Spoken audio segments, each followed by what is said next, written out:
Many thanks for joining us. I'm Felicity Ezewike.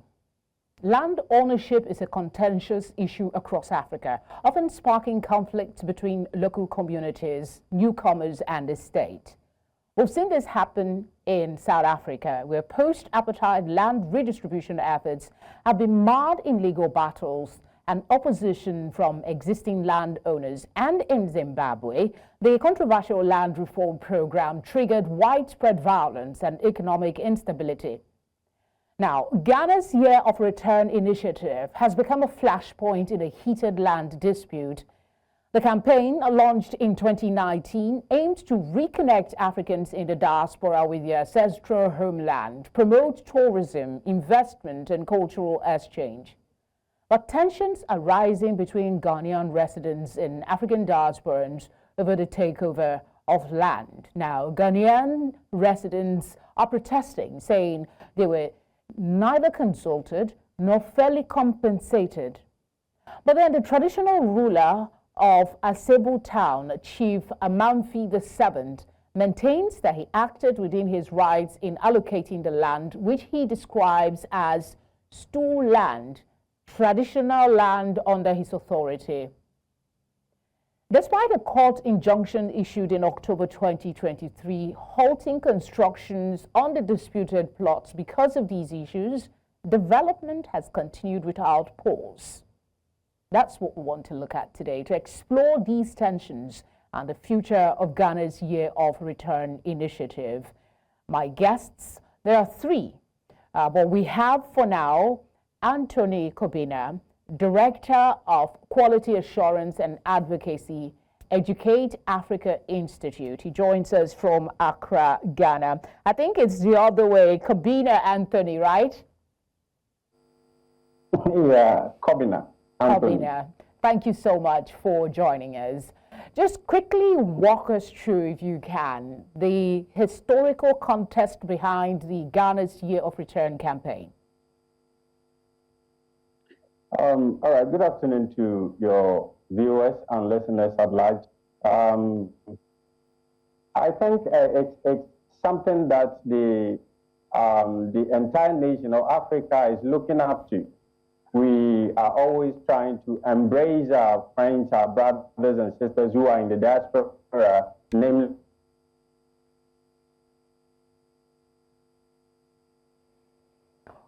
Okay, we seem to. All right. In the Caribbean. We lost you for a bit there, Cobbinah. Go ahead, please. Yeah.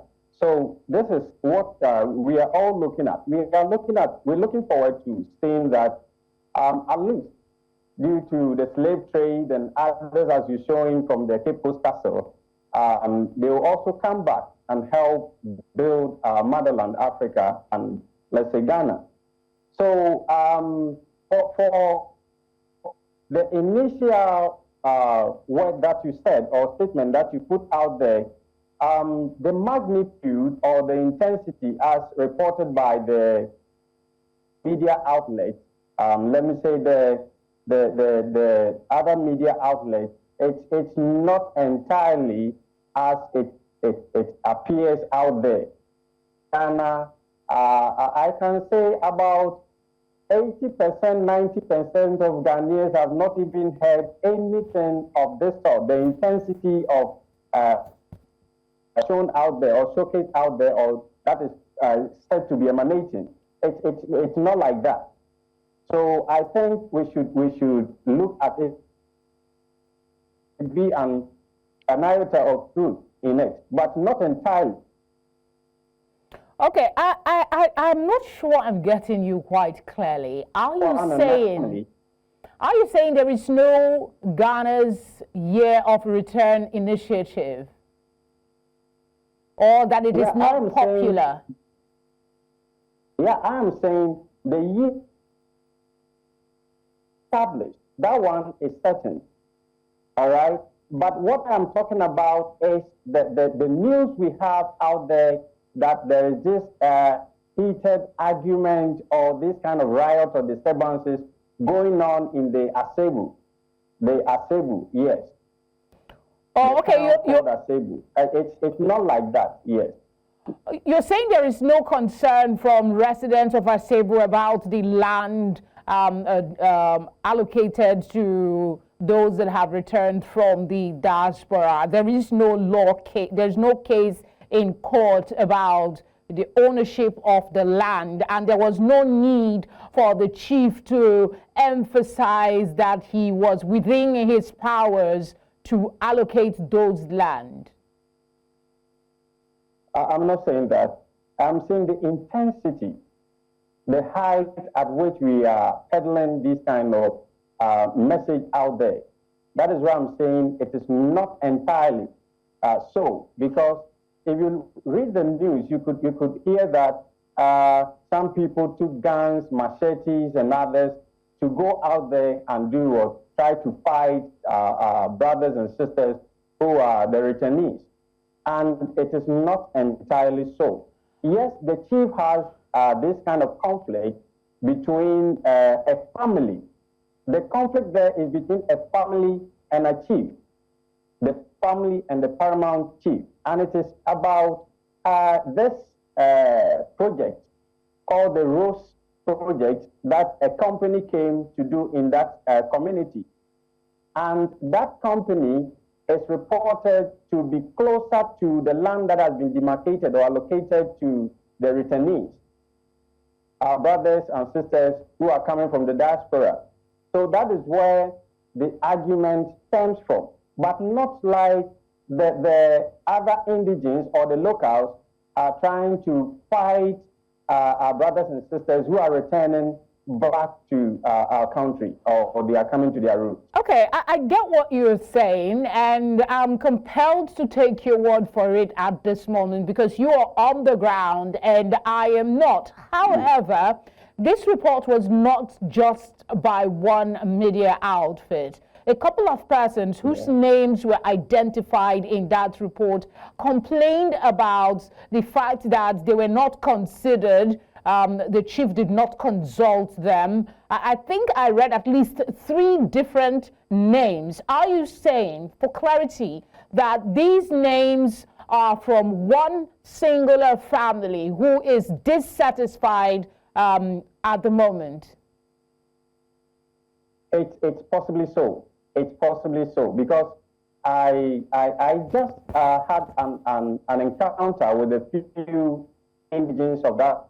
I just had an encounter with a few indigenes of that land, and luckily for me, I happened to be. I was working. Let me say, I was working in that area or that enclave since the 2023 to latter part of 2024.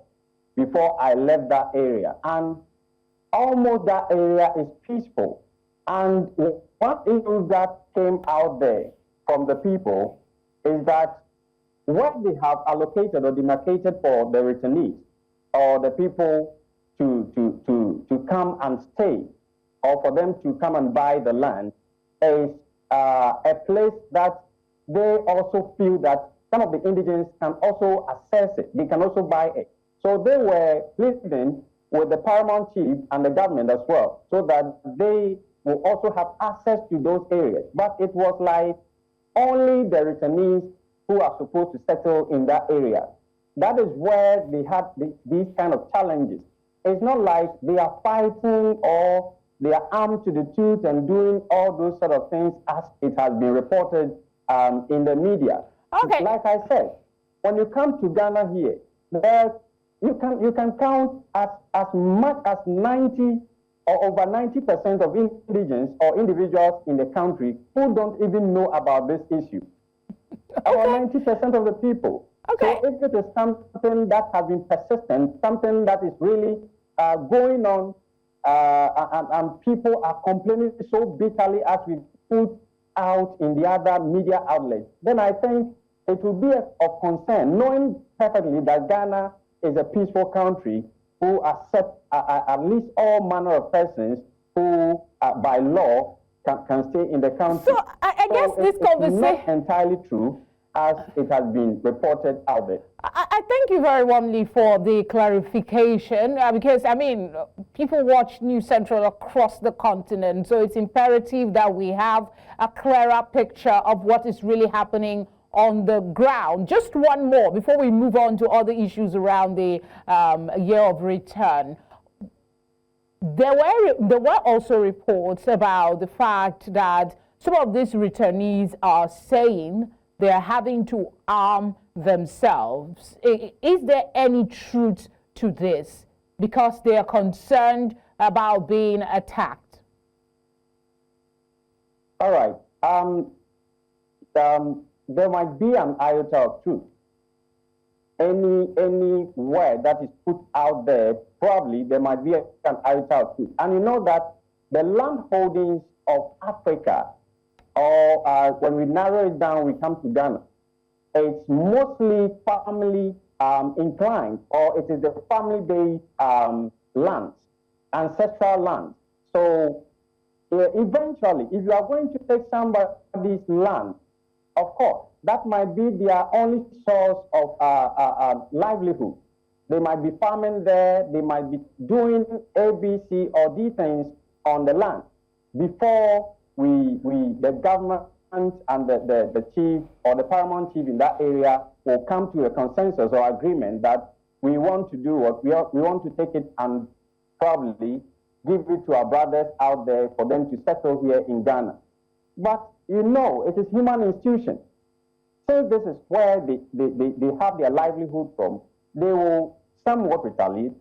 But like I said earlier, it is not to the extent of taking guns and other ammunitions or like machete as they are reported or reported in the other outlets. Yes. All right, Cobbinah. Let's look at, you say there's a percentage of Ghanaians who are unaware of the year of return and the initiative. But for those who... No, let me clarify this here. I'm not saying the chunk population of the Ghanaian society are not aware of the year of return. No. When you come to Ghana, it's almost 80 or 90% of Ghanaians have been known that there's a year of return. But I am saying that the argument, the disturbances or the riots, as it has been reported by other media outlets online, that the indigents or the locals of those communities or the Asebu community are fighting with the that is what we are saying. People in the country are not aware. Okay, now you've cleared the air for us. Just tell us what the general impression has been since the launch of Ghana's year of return to date. Honestly, it has really boosted our economy in a way, and it keeps on selling the name of Africa and Ghana at large. Sometimes you go to our markets, and some of these individuals who are coming from the diaspora, the Caribbeans, the Americans, and the others who are returning back to Africa, you see them mingling with the other people, even in the larger society, like the market and other areas. So if you look at it in that larger perspective, you'll see that at least we are making a headway. Africa is making a headway, and probably for some years to come, it will become something that they will all get to understand it and probably come and make hay while it's shining. Okay, there was a thought that came to my head about concerns. While it is good for tourism and the economy, some are saying it's also making things a little bit more expensive for the ordinary Ghanaians. You can speak to that if you wish, but the main question I want to ask you is, how has the initiative impacted Ghana's cultural identity, particularly in terms of the promotion of African culture and heritage? It's really selling us.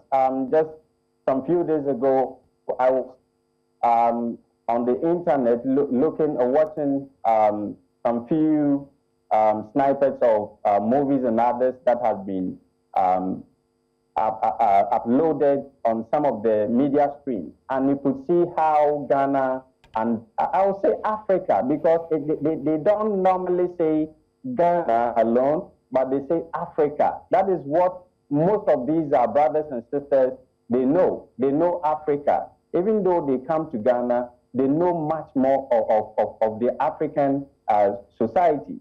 So it's really pushing us out there, our culture, our identity, how they are selling our food, how our dance, every part of our culture has been touched in a way, and I think we are getting to understand how the Ghanaian culture and identity should also be. There's another aspect that some persons say might be influenced. That's the education sector. They talk about in terms of promoting cultural exchange programs and curriculum development. Has there been any impact from this initiative on the education sector in Ghana? I couldn't really hear you well. If you can, I'm happy to repeat. I'm saying there's been conversation that this initiative has some sort of impact on the education sector in Ghana in terms of promoting cultural exchange programs and curriculum development. What's your thought on that? Has there been some impact from this initiative on the education sector? I think it's a good thing. It is really promoting us in the doing the ontology and the others. It's really helping them in most of our universities here in Ghana. I know at the basic and the secondary level up there, like a top notch, but when you go to most of our universities, they've come to some of these narratives.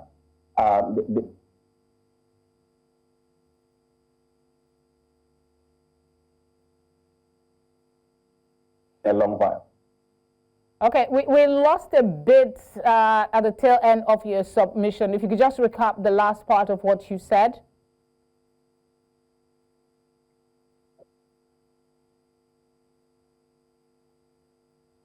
I couldn't hear you, please.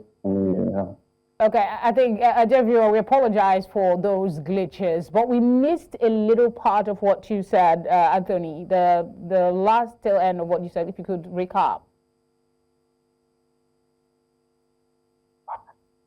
Okay, like I was saying, I said that when we come to the basic level of education, the secondary level, and the tertiary level, when we come to the tertiary level, the exchange programs have been encouraged. I think using this year of return, it has been encouraged. And a lot of people who are into other cultural programs like the Dondology and the others, they are really improving. They are improving by the day, and these kind of exchange programs are also helping. We are learning about different cultures, and as much as we would appreciate, our culture is also being taken to other areas of the diaspora through these exchange programs, and it is really helping build the nation and the continent Africa at large. Okay, I want to go back to the concerns that were reported, even though you've clarified that it's not widespread, about just a family. I want you to talk to us about the fact that although there is a court injunction, construction work has continued. We don't have all the details, but this is what is being reported. Can you paint a broader picture, please? Yeah, this was when it started in 2019, the year of return. Like I said, most of these lands are we say ancestral holdings or family lands. So taking somebody's property, like you may have oranges planted on them, coconut, palm trees and others will be on the land. And that might be their only source of livelihood. So taking it from them, they needed probably a compensation in a way. Not like the people do not want our brothers to settle there. No, that is not the case. No, I'm talking specifically. Sorry to interject. I'm talking specifically. You've explained all of that. I'm talking specifically about the court injunction that was obtained in 2023 that is said to supposed to stop an ongoing construction, but that construction just continued with no interruption. Do you have information on that? If it's okay if you don't. There are other questions I want to ask you as well. If we can go on that, I have just little knowledge about that, so we can go on other tangents. All right. This initiative is from the government of Ghana. Has there been any response to these whispers about the particular takeover that we talked about earlier? Is this something that, I think I should better phrase it, is this something that has gotten to the radar of the federal government in Ghana? Thank you, sir.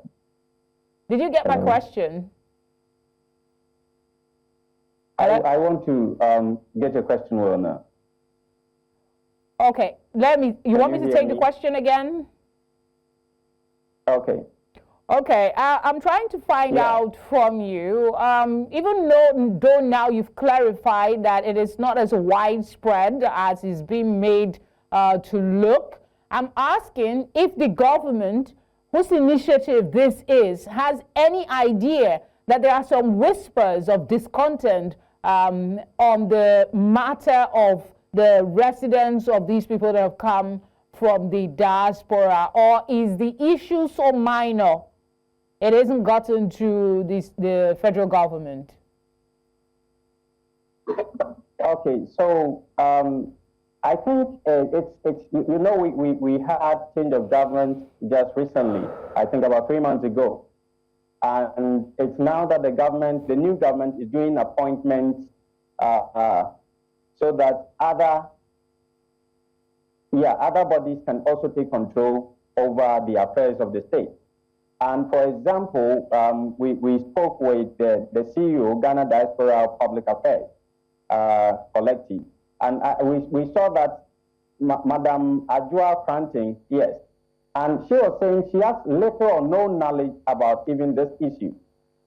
Little or no knowledge. Like I said, even some of the indigents of the land have little knowledge about it or no knowledge about it. So only a few have this in-depth knowledge concerning this. And we also have the Director for Diaspora Affairs. And when a call was put through to their offices, they said they are also looking into the issue so that they address it appropriately.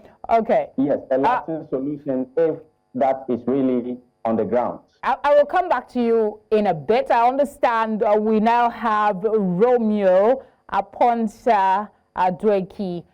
He is a political analyst and also joins us from Ghana. If you can hear me, Romeo, thank you for joining us. Thank you too. Is there any chance you've been following our conversation? If yes, confirm first before I ask a question.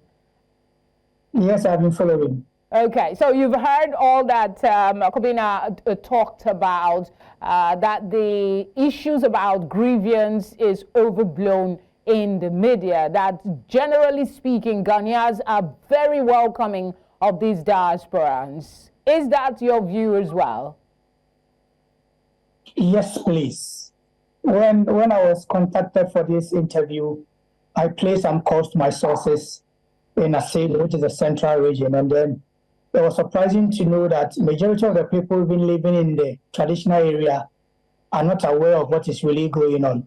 So I think it has been blown out of proportion in the media space. The Ghanaian is very hospitable and very welcoming. And when the Year of Return was launched in 2019, it gave peace to the people of Ghana because we believe that majority of the Black people living in America and other states are from Africa. So we are very welcoming. So I would like to say, and now that what Cobbinah said, that the media has blown this report out of proportion. Okay, talk to us about the response from other people who are not resident at Asebu Town. What is the general reception of these people in Ghana, and is their integration as seamless as expected? When you come to Ghana, families own land. The lands belong to the families, and then the chiefs are custodian of these lands that we are talking about. When the people heard that there's going to be a Pan-African village in their town, they were very, very excited, because out of the very towns in the country, Ghana, Asebu was selected to be one. But let me send you back. Before the Pan-African village proposal, around 5,000 acres of land, which was supposed to be used as an industrial park in the past by the government, it didn't materialize. So when the proposal came for a Pan-African village, they decided to use this particular land. The people are very happy about having such a village in their town, but the little problem that they are citing is they didn't have a say when it came to the acquisition of those land. There was nothing like compensation, there was nothing like settlement. So they are a little bit grieved when it comes to how the lands were taken from them. Aside one or two people who have issues with it, the whole region, the whole nation has no problem with this Pan-African village, because they believe that when our brothers from the diaspora come to Ghana to settle, they are going to set up businesses, and it's going to boost the economy of Ghana, specifically the economy of Asebu, which is in the central region of Ghana. So basically, they were welcoming people, but a little hitches over the land acquisition, since I earlier told you that the lands belongs to the families, and then the chiefs are custodian of the land. So the people in Asebu are not fighting the chiefs, neither are they fighting government for giving that portion of land for our brothers in the diaspora to settle. All right, is there some evidence? Proper documentation should have taken place before the lands were released to them. Oromia, is there some evidence to this development that was expected, employment opportunities and all of that from the return of these diasporans? Is there any evidence to support this belief that lives will be better when these people coming? Yes, there are evidence, because in the year 2019, when they came in their numbers to Ghana, the government was able to accrue a lot of money from them. They visiting tourist sites, they patronizing goods and services in Ghana. The government had a lot of money from them. So they believe that when they come to the village to settle, definitely they are going to establish businesses, they are going to build that relationship, and it's going to have an impact on the economy of Asebu and then the Ghanaian economy in general. When I tried speaking to one of the leaders of the village, and he declined speaking with me, saying that the matter is just popping up, and then they are not really aware where the issue is coming from. So when they settle, they are going to talk to me extensively and brief me whatever is happening. So we believe that the government was able to accrue a lot of money from the visit into the country in 2019. So it boosted the tourism economy, and then the people in and around the central region, the greater Accra region, where these diasporans mostly visit, they had a fair share of economic growth. All right, gentlemen, let's take a little break. We'll be coming back in a very short while. Hopefully, we will have Odelia Ntiamoah join us to add the female voice to this conversation. We'll be right back after this break, and I have questions as to what more the government can do to encourage inclusivity. Stay with us. With us, I still have my guest, Cobbinah Anthony and Romeo Aponsa Adweki. Thank you for staying with us. I will stay with Romeo for a bit longer by asking the question about government and how they are going to, what would be your advice for the government to promote more inclusive and sustainable development arising from these diasporans coming home? I believe that the Land Act is very clear that the land belongs to the people.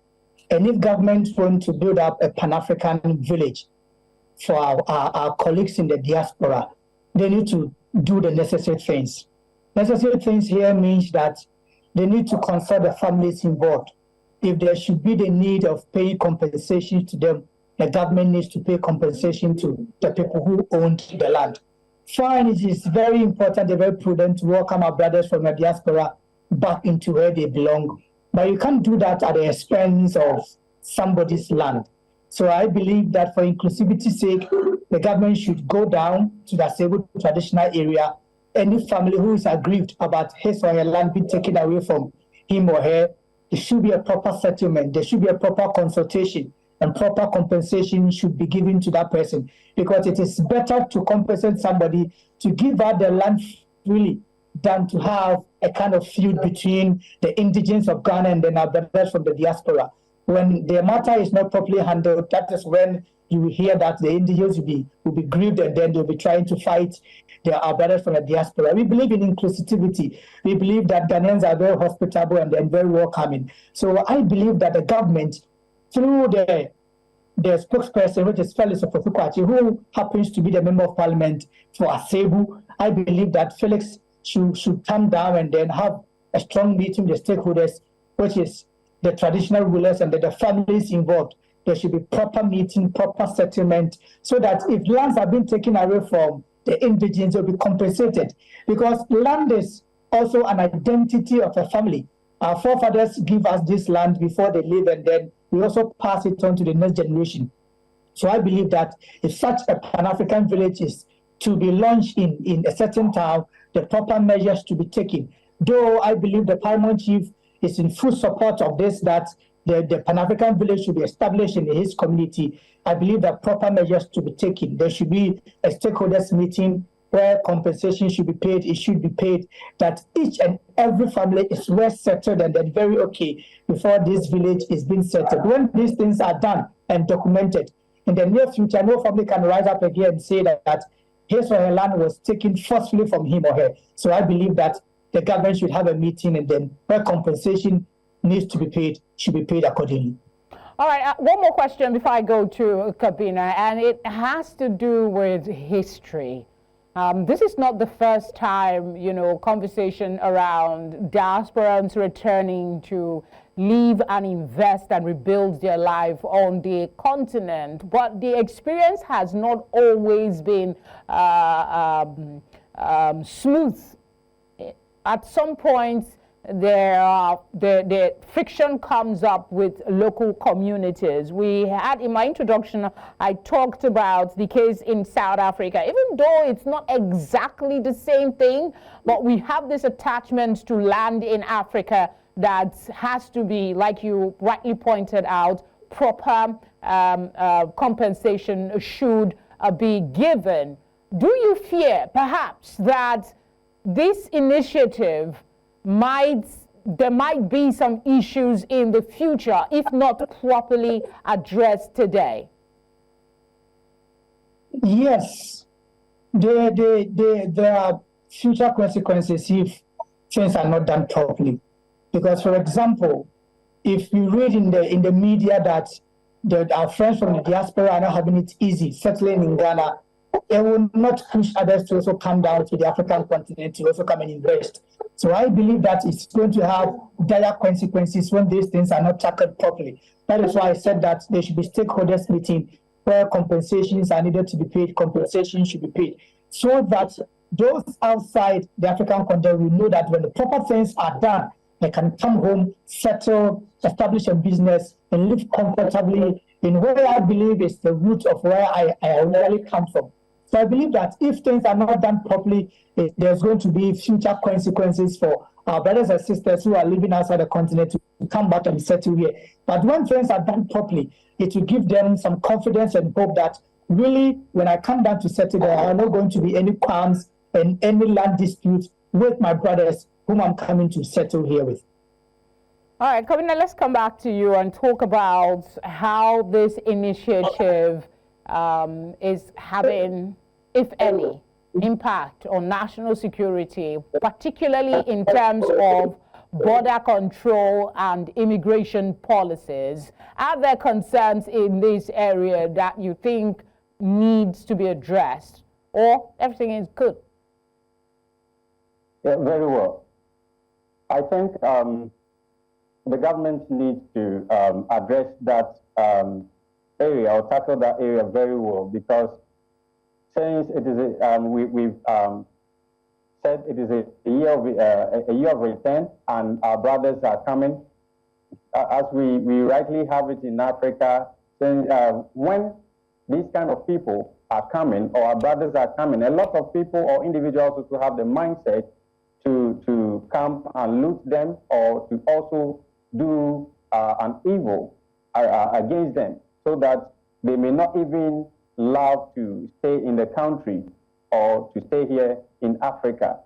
So the government needs to put other security measures on board, so that it will also protect them. And also education is very key. Educating the people who are in these areas. Like I was saying earlier, there might be an iota of truth somewhere, but not as it has been blown out of proportion. So if we keep educating the people, I think they will also come to understand. And like Romeo said, we need to compensate those who are due for compensation. And I think all these issues will be drastically resolved. Okay, this question I'm going to ask you, and then I'll also take it to Romeo. There is this broader conversation about African unity and solidarity, and welcoming those who were victims of slavery, who choose to take Africa as their home, so long as they can find a way to prove their lineage. How does this year of return, play into that broader conversation? Is it that, are we moving forward in your view? Is there something that other countries in Africa can copy from what Ghana is doing? Yeah, I think when we look at the brothers in the diaspora, the Black Americans, as I have used over a period, I think they are, we need to call. We need to call them. We need to put them together as brothers and sisters, so that they will also go out there and tell it to their friends or their brothers who are also willing to come, but becoming gradually or becoming reluctant, so that they will also hasten to move into Africa. And I know that economically, if they all move back to Africa, or if they all move back to Ghana, it is going to help. So like Nigeria, you can also learn, Zimbabwe, Kenya, all the other African countries can also learn from Ghana. And I think it is going to serve us well. And the continent at large is going to be respected and given back what is due us to us, like in the form of respect or in kind. All right, Romeo, your thoughts? Do we still have Romeo? Okay, well, we'll try and reconnect with Romeo. So, Cobbinah, I still have you, and you've given your response to that. Let's talk about how these diasporans can be engaged in a more meaningful and sustainable way beyond initiatives like Ghana's Year of Return. Okay, I think if they are exploring businesses in Ghana, or if they are establishing businesses in Ghana, I think we can give them tax holidays or exemption. And that is also going to help them establish themselves before later, if we are going to take taxes from them, that will also be good. But if they are coming on board and since they are about to start, you are pushing taxes on them and other weight on them in that nature, it is not going to help them and not going to sustain them. So I think we should try in a way that the taxes that probably the other indigenous or the locals are paying, some of them, we will take it off their neck so that they will be able to open up other businesses, so that most of our young Africans who are leaving the shores of the African soil for greener pastures outside, they will also stay and work here and help build Africa and Ghana at large, let's say Africa at large. All right, Romeo, I had a question for you that I shared with Cobbinah earlier about how what the implication of this year of return is for the broader conversation around Africa unity and solidarity. I don't know if you caught the question, but that's basically it. Documentary of Giannis, the NBA superstar, when he came to his motherland of Nigeria, he went out to buy an NBA jersey. And unfortunately, the one selling the jersey didn't even know that he was selling the jersey of the man standing in front of him. I believe that it's time for all the African countries to come together and then find a way of welcoming our brothers in the diaspora. They believe that they have a lineage which is traced to the African continent. So when such events are being organized in the various African continents, it will help us to foster the African unity that we've been preaching about. When you have a Rwandan descent, then you come home to your country, Rwanda. You are Nigerian, you come home. You're Ghanaian, you come home. You're an Ivorian, you come home. When all these things are done, it's a way of telling us that though we are trying to build Africa here, when our brothers from the diaspora come together, we are going to be a stronger force to be reckoned with. And we believe that the year of return is a way of telling our brothers in the diaspora that though we are seas apart, we all come from the same lineage. If you look at the year of return in 2019, that was 400 years ago when the first slaves were taken away from the shores of Ghana to America and then the other states. So I believe that other countries should learn a lesson from what Ghana did in 2019 and still doing, because in so doing, we are trying to build ourselves together. I believe in African unity. I believe that when Africa unites, we can fight for a common goal and then achieve a common purpose. Just 2 days ago, we had an American superstar visiting Ghana. I think it was Jaru. He was in Ghana last 2 days to have a program here. Idris Elba is still here in Ghana having meetings with stakeholders. I believe that other nationals from the diaspora should come back home. When I mean home, if you have a Nigerian descent, you come back. If you have an Ivorian descent, you come back. When these things are done, it enhances the African unity that we've been preaching about since the days of the Kwame Nkrumah and the early leaders that we have in the past. I believe in African unity, and I believe that our brothers, when they try to come home, we should welcome them with open arms and let them feel accepted, so that when they go back year in and year out, they be craving to come back to their root where they believe they originally come from. Okay, the other question that I also thought pertinent that you respond to is how we can better engage in a more meaningful way beyond initiatives like the year of return, these diasporans who are here with us. We can have some programs that we used to do here in African continent over there. For example, we have Ghana Music Awards UK, Ghana Music Awards US. We can inculcate such programs over there to let them feel a part of us.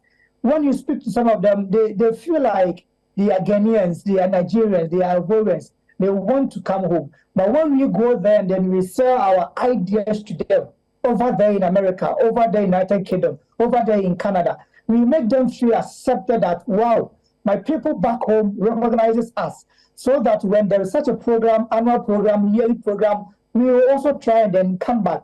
Mostly they do come back for visitation. They come to the Inner Castle, the Cape Coast Castle. They listen to first-hand information about how their forefathers were transported from the coast of Ghana, from the other countries to their present situation now. So I believe that programs where we do mostly in African continent should also be taken to them. We shouldn't always wait for them to come down before they feel accepted. We should take our programs to them. If it's a musical award, let's organize some in their various countries. If it's a beauty pageant, let's organize some for them. One way or the other, we can also have a football match, fun games for them to feel accepted, so that that will push them to come back to us. We shouldn't always be waiting for them to come here during the end of year. We should also take the programs to them.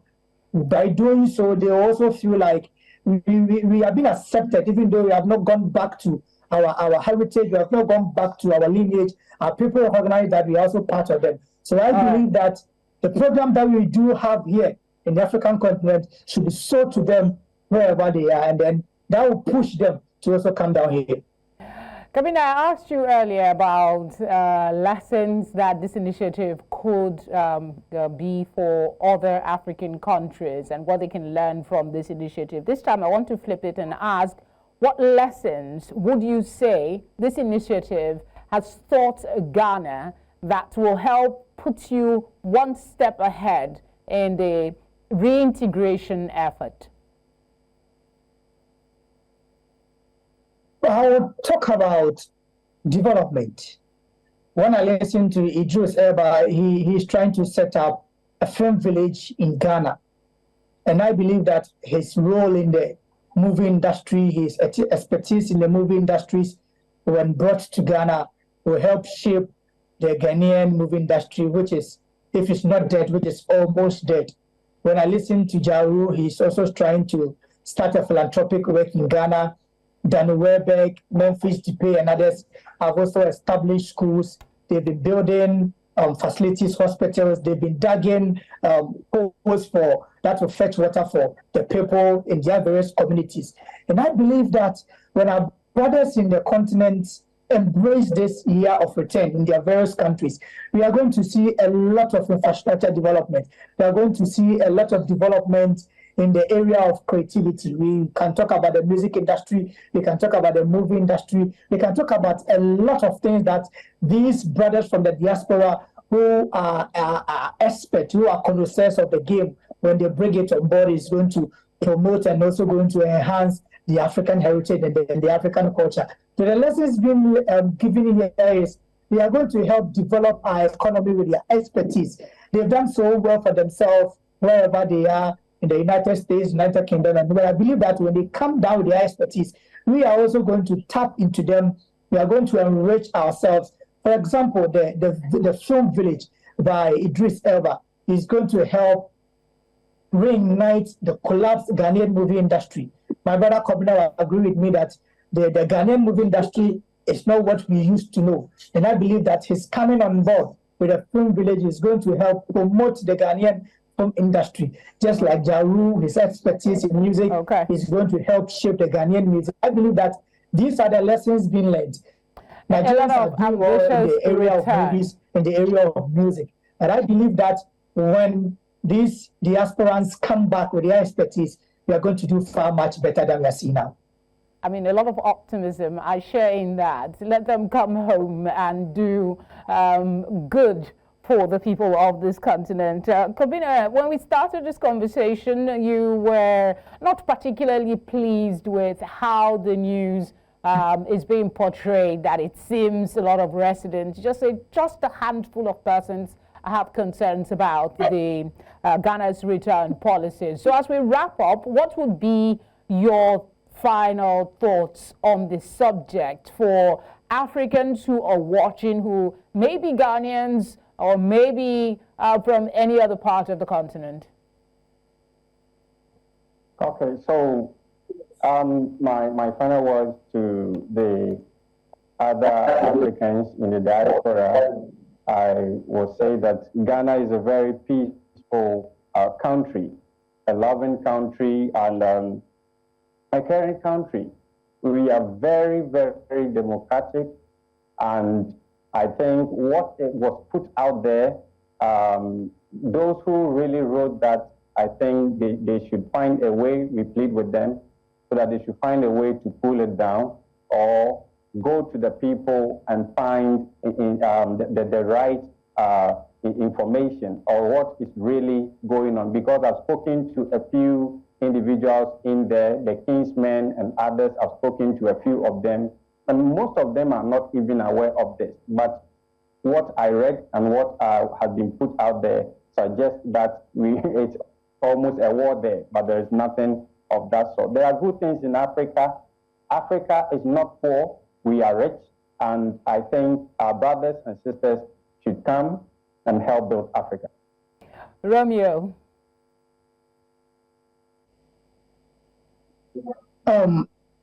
I would say that it's time for us to embrace our brothers from the diaspora. We should welcome them with open hearts and open arms. Just like Cobbinah was saying, the media is to educate, inform, and entertain. I believe that the right information should be put across. Just as I placed a call to my various sources in the central region, majority of the people, even in the town of Asebu, are not aware of the news going around. So I believe that when such a story is being carried out, they should do proper investigation. They should do a thorough investigation so that when the issue comes up, we will know how to tackle it. Once again, we would like to tell our colleagues watching in and around the continent that Ghana started the year of return. Other countries should also follow suit because Africa can only be great when we are united. Gentlemen, thank you so much for your time and the clarifications you've brought to the subject. We appreciate you. Thanks again. You're welcome. Thank you. So this is why you should watch News Central. Conversations illuminate subject matters, bring facts and clarity like they have assured us. The story is a bit exaggerated. The reality is that Ghana is very welcoming of diasporans who wish to relocate and establish and grow on the African continent. And in Nigeria, if you're a diasporan, I know it's not rosy, but you are also very welcome. That's our program today. Thank you for watching. I will see you on the next one. Bye for now.